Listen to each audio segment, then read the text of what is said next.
Next दोस्तों शुरुआत करते हैं आज के इस वीडियो को। स्वागत करता हूँ सभी का इस चैनल पे। तो वीडियो की शुरुआत करेंगे दोस्तों बहुत इंपॉर्टेंट अपडेट के साथ। कुछ खबरें हैं, साथ साथ कुछ प्लानिंग्स भी हैं, तो वीडियो को ध्यान से ज़रूर देखें, बहुत इंपॉर्टेंट है। आगे बढ़ने से पहले दोस्तों इंपॉर्टेंट अपडेट जो कि अपनी स्क्रीन पे आप देख पा रहे हैं, बहुत ही इंपॉर्टेंट अपडेट है। ये एक व्हाट्सएप चैनल है और इस व्हाट्सएप चैनल के माध्यम से बहुत से आपके डाउट जो है वो क्लियर होंगे। मार्केट में कौन सी पोजीशन कहाँ स्टैंड करती है, क्या टाई अप्स हो रहे हैं, क्या बिजनेस एक्टिविटी हो रही है। इसके साथ साथ दोस्तों नेशनल, डोमेस्टिक लेवल पे और इंटरनेशनल लेवल पे जो भी खबरें जो कि स्टॉक मार्केट से रिलेट करती हैं वो सारी आपको दोस्तों इसी प्लेटफॉर्म पर मिलेगी डेली बेसिस पे, जो कि फ्री ऑफ कॉस्ट है। तो इसके लिए करना क्या है, नीचे दिए डिस्क्रिप्शन बॉक्स में आपको इसका लिंक मिल जाएगा। लिंक पे क्लिक करें एंड फॉलो करें इस चैनल को। इसके साथ दोस्तों एडिशनल हमारा एक ऐप भी है और ऐप की अगर बात करें तो उसके माध्यम से आपको प्रॉपर गाइडेंस मिलेगी, कौन सी पोजीशंस को कब होल्ड करना है, किस लेवल पे प्रॉफिट निकालना है, कैसे लेके आगे निकलना है। ये सारी अपडेट दोस्तों वीडियो के माध्यम से हम डेली बेसिस पे कवर करते हैं, जो कि आपको हर दिन की स्ट्रैटेजी आने वाले दिन के लिए मिलती रहेगी, जो कि आपके लिए बहुत इंपॉर्टेंट है ताकि आप प्रॉफिट को सही तरीके से आगे यूज़ कर सकें। तो इसको ज़रूर करें फॉलो। इसके लिए करना क्या है, नीचे दिए डिस्क्रिप्शन में इसका भी आपको लिंक मिल जाएगा। लिंक पे क्लिक करें, सबसे पहले ऐप को डाउनलोड करें। डाउनलोड करने के बाद प्रोसेस को फॉलो करें एंड आगे की रणनीति को समझें जो भी वीडियो के माध्यम से वहाँ पे मेंशन होगी। तो इसलिए इन दोनों चीज़ों को ज़रूर फॉलो करें। एक हो गया व्हाट्सएप चैनल और दूसरा हो गया हमारा ऐप। अब दोस्तों आगे बढ़ते बात करते हैं सबसे पहले बाजार के बारे में। नेक्स्ट जो देखें तो फिलहाल अभी देखें तो मार्केट की जो मूवमेंट है, रही बात 23 पॉइंट्स की गिरावट, जिसको अगर कवर करें तो कह सकते हैं 24,611 के लेवल पे बाजार ट्रेड कर रहा है। और इसी के साथ दोस्तों ओपनिंग की अगर बात करें तो नॉर्मल था, कोई बहुत बड़ी गिरावट नहीं थी, लेकिन समहाउ अगर देखें तो मार्केट एक साइडवेज पैटर्न शो करता हुआ नजर आया एंटायर सेशन की अगर हम बात करें। तो यहाँ पे सबसे गौर करने वाली बात ये है कि अगर हम टेक्निकल पॉइंट ऑफ व्यू से अगर ऑब्जर्व करें तो अभी भी कहूँगा सस्टेनेबिलिटी के तौर पे 24,500 का लेवल एक सपोर्ट लेवल के रूप में काम करेगा। समहाउ अगर कह सकते हैं बाजार में नेगेटिविटी रही और ज़्यादा इस चीज़ को क्रिएशन मिली, मतलब प्रेशर ज़्यादा रहा, तो लगभग 24,250 के लेवल पे बाजार स्टैंड कर सकता है। लेकिन सारी की सारी चीज़ें डिपेंड करती है बाजार की एक्टिविटी, जो कि यूएस की बात करें वहाँ से कंसर्न पॉइंट है, इसके साथ साथ बिजनेस एक्टिविटी। और रही बात सबसे ज़्यादा इम्पॉर्टेंट, ये महीना ख़त्म हो चुका है, मतलब ऑलमोस्ट ख़त्म होने की कगार पे है। आने वाले 2 से 3 दिन के अंदर में नेक्स्ट मंथ शुरू हो जाएगा, अक्टूबर का महीना। एंड जैसा कि हम बात करें तो दोस्तों अक्टूबर महीने से ही Q2 के नंबर शुरू हो जाएंगे आना, जो कि मिड ऑफ अक्टूबर से होंगे। तो वो एक बहुत बड़ा फोकस पॉइंट, एक टर्निंग पॉइंट हो सकता है साबित एक तरीके से इंडियन बाजार के लिए।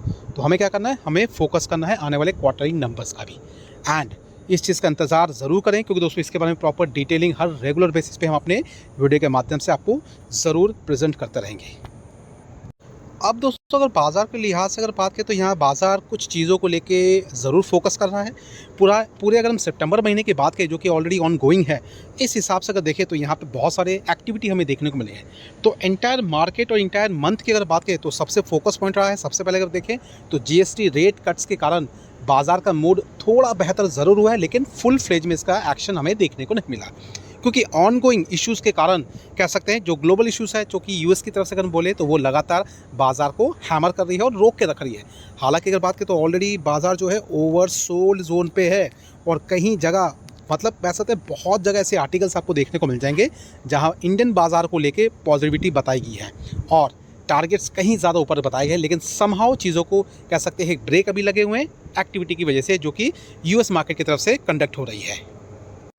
और ये अगर हम बात करें तो सबसे पहला रहा है कंसर्न पॉइंट कह सकते हैं टैरिफ्स को लेके, जो कि ऑलरेडी 25% का इम्पोज है। दूसरी बात अगर देखें तो कह सकते हैं फार्मा को लेके, वहाँ पे भी टैरिफ इंक्रीज़ हुआ है। तीसरी अगर बात करें तो दोस्तों वीज़ा को लेके, तो वहाँ पे वीज़ा के जो फीस है वो भी इंक्रीज़ हुए हैं। H1B वीज़ा को लेके भी काफ़ी ज़्यादा कंसर्न जताया जा रहा है। तो दोस्तों ये तो होगी बाजार की जो एक्टिविटी है इस महीने जो हमने देखी है, जिसके कारण बाजार एक साइडवेज पैटर्न या प्रॉफिट बुकिंग के साथ देखने को मिला। एंटायर मार्केट की बात करें तो दोस्तों कुछ ही कह सकते हैं 1 से 2 दिन के अंदर मार्केट खत्म हो जाएगा, मतलब कह सकते हैं इस महीने की मार्केट की जो क्लोजिंग वो हो जाएगी। नेक्स्ट महीने से जो चीज़ें कंडक्ट होगी बहुत इंपॉर्टेंट रहने वाली है, क्योंकि यहाँ पे सबसे पहला जो फोकस पॉइंट रहेगा वो दोस्तों रहेगा सेल्स पे। ऑटो सेल्स की अगर बात करें तो एक सबसे बड़ा फोकस पॉइंट है। अब इसी चीज़ को आगे अगर हम कंटिन्यू करें तो यहाँ पे दोस्तों कुछ इंपॉर्टेंट अपडेट्स देखने को मिलेंगे जो कि बाजार के मूड्स को बेहतर कर सकते हैं, लेकिन पर्टिकुलर सेगमेंट के हिसाब से होंगे, क्योंकि यहाँ पे अभी फिलहाल जो बाजार की जो मूवमेंट रहेगी वो सिर्फ और सिर्फ स्टॉक स्पेसिफिक होगी। जिस स्टॉक्स के अगेंस्ट में अच्छी खबरें आएंगी वहाँ पे थोड़ा बहुत मोमेंटम्स देखने को मिलेगा, जो कि मोमेंटम्स कंटिन्यू रहेगा 2 से 3 दिन। उसके बाद थोड़ी बहुत एक्टिविटी की वजह से प्रॉफिट बुकिंग भी ज़रूर होगी, क्योंकि वहाँ पे आप सभी जानते हैं जब भी इस तरह की कोई एक्टिविटी होती है, न्यूज़ आती है, तो इन्वेस्टर के साथ साथ ट्रेडर्स सबसे ज़्यादा एक्टिव होते हैं। अब यहाँ पे अगर ऑब्जर्व करें तो हम अगर ऑब्जर्व करें यहाँ पे देखने को मिलेगा डिफेंस को लेके कुछ इंपॉर्टेंट पोजीशंस हैं। 7% के आसपास की मूवमेंट है just because of multiples orders मिले हैं, वो भी इजरायली डिफेंस कंपनी की तरफ से। अब रही बात, इंडिया एक ऐसा सेगमेंट बन चुका है या फिर एक ऐसा हब बन चुका है जहाँ पे डिफेंस को लेके भी काफ़ी ज़्यादा चर्चाएँ होती हैं। बिजनेस एक्टिविटी के हिसाब से देखें तो बहुत सारी चीज़ें हो रही हैं। और यहाँ अगर देखें तो फिलहाल जिस स्टॉक की बात करें तो वो नाम है DCX सिस्टम लिमिटेड। इस कंपनी को कह सकते हैं बहुत बड़ा ऑर्डर मिला है और वो भी मल्टीपल्स ऑर्डर मिला है। और फिलहाल जो ऑनगोइंग इजराइल और ईरान साथ साथ हमास, ये जो ट्रायंगल चल रहा है अभी फिलहाल, इस चीज़ को लेके कह सकते हैं काफ़ी हद तक बातें जो हैं पॉजिटिव भी हो रही हैं, कहीं हद अगर पर्टिकुलर सेक्टर की अगर बात करें कहीं हद तक नेगेटिव भी हो रही हैं। तो इम्पॉर्टेंट कंसर्न ये है कि जियोपॉलिटिकल जो इश्यूज अभी चल रहा है फिलहाल, अगर सिर्फ हम इजराइल, हमास या फिर ईरान की अगर हम बात नहीं करें, इसके अलावा और भी बहुत सारी चीज़ें हैं।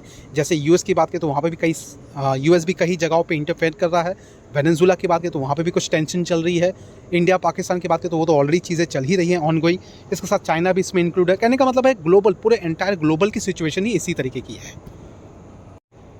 इससे दोस्तों समहाउ अगर हम बात करें तो आज के दिन थोड़ा बहुत पॉजिटिव मोमेंटम देखने को मिला है ज़रूर डिफेंस सेक्टर में। जहां अगर देखें तो अपोलो माइक्रोसिस्टम में लगभग 1.5 से 0.2% के आसपास की तेज़ी। भारत डायनेमिक देखें तो लगभग 0.13।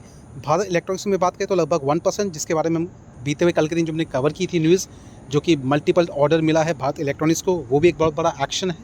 इसके साथ देखें तो भारत फोर्ज, उसके बाद CFF फ्लूइड कंट्रोल, एक छोटी सी कंपनी है जो कि थर्ड पार्टी के रूप में काम करती है। कोचिन शिपयार्ड में अगर देखें तो आज के दिन भी थोड़ी बहुत गिरावट रही है। इसके साथ साथ अगर देखें तो गार्डन शिपयार्ड में भी गिरावट ही रही है। तो कुछ चीज़ें जो है आज के दिन भी अगर हम ऑब्जर्व करें तो गिरावट के रूप में है, सेलिंग के रूप में है, लेकिन कुछ पॉइंट ऑफ व्यू में देखें तो तेज़ी है। तो यहाँ पे मिक्स सा रिएक्शन डिफेंस सेक्टर के स्टॉक्स में हमें देखने को मिला है। करना क्या है, फिर से कहूँगा, घबराने की ज़रूरत नहीं है। पोजीशंस बेहतर ज़रूर है, सिर्फ सिचुएशंस की प्रॉब्लम है। सिचुएशन एक बार नॉर्मलाइज हो जाए जो सारी बातें हमें क्लियर देखने को मिलेगी। तो अभी हमें लगता है ज़रूर आगे बढ़ना चाहिए। ध्यान रखें, अपडेट रखें अपने आप को हर एक एक्टिविटी पे, बिहाफ पे। यहाँ पे ये कंसर्न पॉइंट ज़रूर मैटर करता है कि यहाँ पे ग्लोबल कंसर्न क्या चल रहा है।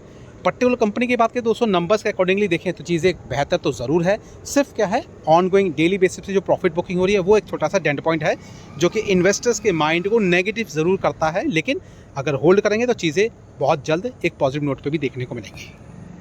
नेक्स्ट अगर बात करें तो KPIT, तो आज के दिन का सबसे बड़ा कह सकते हैं फोकस पॉइंट रहा है, मतलब कह सकते हैं हाईलाइट स्टॉक रहा है, वो है KPIT।